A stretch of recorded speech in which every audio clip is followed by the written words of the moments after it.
Welcome to Pinpoint, Colorado. This is a show that highlights the people, the places, and the stories that make our state so special. I'm your host, Rachel Maines, and today I am in Golden, Colorado at the Colorado Railroad Museum to learn about the rich history of the railroad industry in the Rocky Mountain West. In just a moment, I sit down with volunteer Steve Ebling on what makes this museum such a special stop for Coloradans and visitors alike.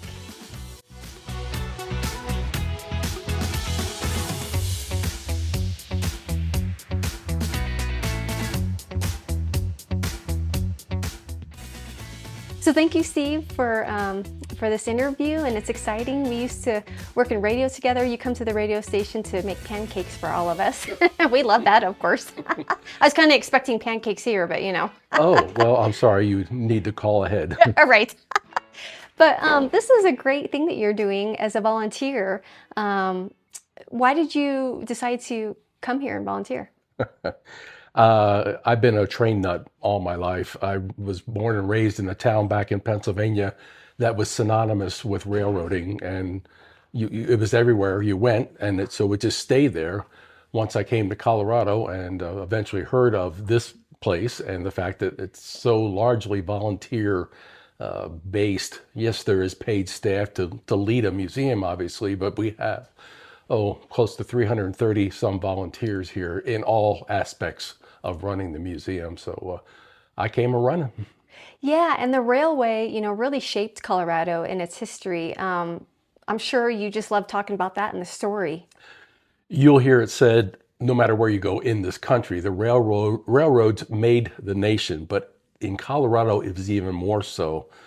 As the railroads started to evolve and develop, they had the same things going on as the rest of the country, like agricultural things, manufacturing that you would expect. But the real push in Colorado was mining, precious metals, gold and silver, and the fact that they were all being mined in hard to reach places like the mountains, the San Juan Mountains. Primarily, a lot of the pieces here that you might care to show later all came out of that San Juan area, the Rio Grande Southern Railroad. But so much in support of mining. Yeah. And there were no roads, Right. So the railroads were the basic transportation for either the ore that they were mining or just the people themselves. Right. I did an interview at the Molly Brown House Museum recently, and just to learn about that and how obviously they struck it rich in mining. A lot of people came here to strike it rich and go to the mines. So who founded this museum? Gentleman by the name of Bob Richardson. He was living in Alamosa. He ran a small hotel. He was a railroad fanatic, to be kind. He had a small museum, and he was acquiring pieces, and he was slowly running out of space. But in that same time period, we're talking about the 1950s, a lot of these roads entities in that part of the state were either cutting back drastically or just ceasing to operate, period. So he was able to acquire lots of pieces, locomotives, rolling stock, cabooses, whatnot, but he quickly ran out of places to display them. So he moved the whole thing here to Golden, and that was in like 1957, 1958, and it's been an ongoing process ever since. You guys have a lot of activities that you do. One thing during Christmas is pretty special. That being the Polar Express, our version of the Polar Express. Big event for us. It's the biggest event for the year. It starts usually in November, about midway, and runs all the way through a day or two before Christmas. Yeah. So I'll have to come back for that later in the year during the Christmas season. But I imagine this is a great activity just to do with families and young kids. And of course, kids are fascinated with trains. Well, the people who operate the museum, they're smart. We do a thing in September. It's Thomas the Tank Engine, which is a mainstay of PBS for kids programming. So Thomas literally comes here. We have a life-size Thomas, and he pulls the train for 3 weekends in September. So yeah, every kid in Denver is here for that event. So during the tours, what are some of the interesting questions that you get asked when you? Oh, it's a spectrum. Some people they know nothing about railroading, and they might see, if they're out on the highways. They might see the main line down to Colorado Springs, and they'll see a huge coal train, or they'll see it, winding its way through Denver. Or maybe they're skiers and they've ridden a ski train, but that's all they really know. So to come be here and get so close to the real thing, some of these pieces have an incredible history. There's no piece of rolling stock or locomotive here on the grounds that doesn't have some significant history behind it. So again, very smart on the part of the people who run the museum. Yes. How do they get the pieces? Do people reach out and say, hey, I've acquired this piece, I want to donate it? How does that process work? Well, that's still, like I said, when Mr. Richardson was running the show, that was a very common thing for people to be turning loose equipment and have nowhere else to go with it. And that happens occasionally here. More so, there was other locomotive was just loaded up on a truck 2 days ago. It was a Shea locomotive, and that's a certain type of steam locomotive that used to run on the Georgetown Loop. Well, the owners of that locomotive had nowhere to go with it anymore because they didn't want to run the Shays anymore, so they displayed them here. But as this industry of museums and tourist and scenic railroads keeps evolving, the owner decided it was time for it to go back to its origins, which was in California. So just 2 days ago, the locomotive was put on a flatbed truck and it's on its way to California. Wow. So there's that kind of movement is almost continuous. I love that. And the grounds too. Right now we're in the library, but then you have the main museum, but then people can go around the grounds and check out the different pieces. Right, lots of static displays, but then we do have an active loop. It's probably barely a half-mile loop, but that's where Polar Express runs. That's where Thomas the Tank Engine runs, and many of our other events. We also have what we call summer ops, where just a diesel electric locomotive pulls a 4-car train, and it's a Thursday through Sunday thing. And we also have a special piece, we'll probably look at it later, called the Galloping Goose, which ran this past Tuesday, runs when there's not a lot of people traffic anticipated, so we run something a little bit smaller. Well, that's wonderful. So what's your favorite part with the tour?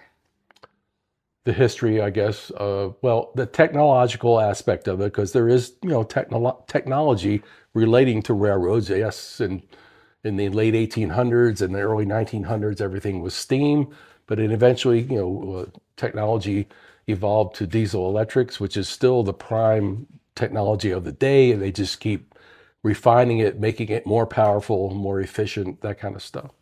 So between the technology and the history, that's it. Right. Do you feel like the interest in trains and going on a train trip is kind of rejuvenating? It's kind of like the thing to do right now? Absolutely. There's no doubt about it. And whether it's places like this that are, flourishing, the internet, I guess, maybe contributes a lot because there's so much material out there on YouTube. You can find railroad videos that they're never ending. You could never stop watching. Right. What surprises people most as they walk around the grounds? Well, probably the special usage, like I tried to say earlier, every piece that's here has there's something special about it. Either its history, where it ran, what it did, or what it was created to do. Like we might take a look at a snow blower or a rotary snow plow, especially built for the railroad application because of the need to keep the mountain passes free of snow. But you look at this thing out here and it's like, they're just it's so big. They're just totally aghast, I guess is the right word. Right. So the special usage type of pieces that are out there, plus and even just an everyday boxcar might have a special story behind it, or a tank car. There's one over here with a very unique name on the side of it, and it's strictly tied to Colorado history. For those who are Colorado fans and also railroad fans, do you guys look to fundraise, or how does that work here at the museum? We, over the years, have developed, and this is probably more left to something that the director would probably be more informative or, but We've developed a lot of great relationships with benefactors, like Anschutz is one of them, and the SCFD, the Science and Cultural Facilities District. You get taxed on it. I used to get taxed on it. It's that taxing entity, but they return monies to all the different organizations around the city, around Denver metro area that benefit from that, and we are on that list. And then we have other benefactors who step up and do special matching grants and stuff. So whatever fundraising we can do, they come alongside, and it's a dollar for dollar match. And now that we're in the 2020s, last year, 2025, the main emphasis for fundraising was land acquisition. We need more land. We are we're out of space. We don't have a square yard to put anything else in. Right. Well, that's wonderful that, you keep on getting these pieces and you're preserving the history. And so for those who want to make a family trip down here, how can they do that? Just go to the website? The website is the absolute best vehicle, coloradorailroadmuseum.org.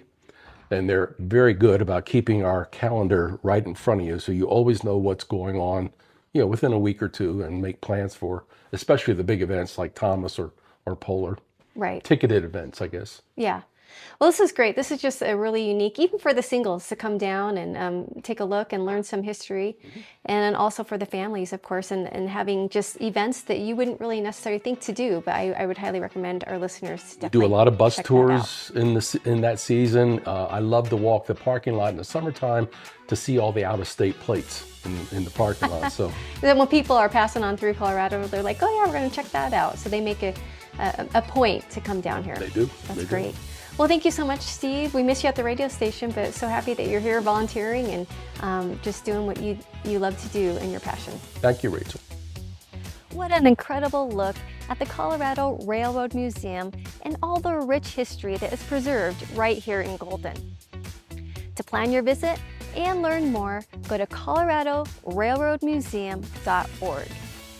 You can also watch the video of this week's episode and stop by pinpointcolorado.com. For Pinpoint Colorado, I'm your host, Rachel Maines, and I'll see you next time.